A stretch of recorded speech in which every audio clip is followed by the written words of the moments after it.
Hey, what's up, guys? Houston here. Look, if you're looking to start your business, all right, Discover has a card, man. I really think that many of you all should look at, especially if you're starting your LLC. You may be an individual that's into day trading, okay? Starting your business as a day trader and stuff like that. So this is one of those credit cards you definitely want to take a look at. Say that you want to get into the vending machine business, right? Buying your first vending machine, and you need that leeway. Well, this is the type of card that you want to actually look at. Now with Discover, many of us know that you can do a pre-qualification, okay, and see what you actually qualify for. But there's some data points that you should know in order to prep your file so that you'll be able to get qualified for this here card, all right? And the reason that you want this card, again, it's 6 months on purchases, no interest on purchases, but it's 18 months on balance transfer. So if you have a credit card that you've almost maxed out or over that 50% utilization, then and you're paying a high interest rate, then this is that card that you want to actually leverage. All right, this is that Discover It card that you actually want to leverage, because again, 18 months of no interest on a balance transfer. Now, here's the interesting thing about it. With Discover, sometimes they will actually give you a check. When they give you approval to the credit card, sometimes they may give you a check where you can actually take that credit card and transfer the balance over to your business checking account or your personal checking account. Now, this way, you're paying no interest on that money, but at the same time, you have access to this extra capital, again, to fund your business.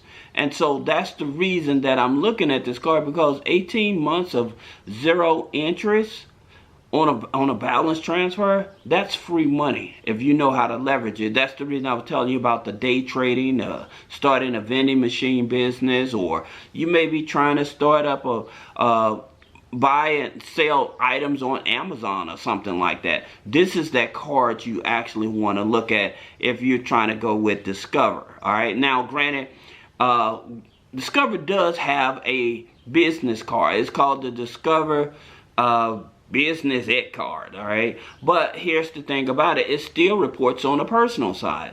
Now, why go for that card if the regular personal card doesn't charge you any interest for 18 months? So that's the reason that I would actually go for this card. Now, with Discover, you usually need about a 670 credit score, okay? Now, they usually pull, most of the time they may pull from Experian. Sometimes they may pull from TransUnion in order to get you approved. But some things that you need to know.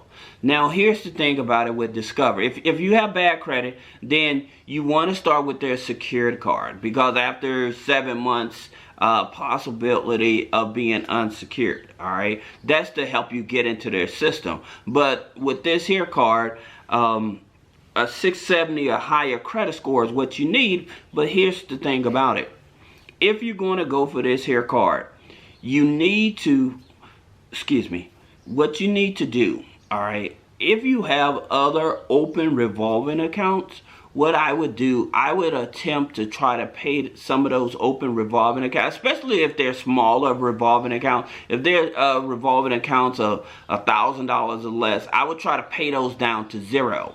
All right. The reason is because this is going to help your debt to income ratio. All right, not only your debt to income ratio, it also helps your credit score. But here's the thing about it with Discover: they are very stickler on income and the amount of open revolving accounts that is on your credit file. So that's the reason that you actually want to do that. All right, now for income, I would tell you, with trying to get this here card, if you have a spouse in the household, make sure that you include your spouse's income on the application, okay? If you are retired and you're receiving other income from your 401k, a retirement plan or something like that, or you have a side job, make sure you include that income on the application. If you're disabled but you're renting out a room, then you need to include that income because they're very stickler on income. Now, this is something you have to be very careful about. With Discover Card, they may do a 4506C, meaning that they may want to check, do a financial statement on you, okay? They may want to do a financial statement on you, all right? So sometimes they do it, sometimes they not, but one of the things about it, for you, I would tell you be careful in terms of the numbers that you put down. Make sure it's as accurate as possible because, again, you don't want them doing that 4506 to actually do a financial statement on you, all right? Now, if you have any questions about removing negative items off the credit file or trying to get business credit funding or personal credit funding, click the link in the description. Schedule a one-on-one consultation. Thank you.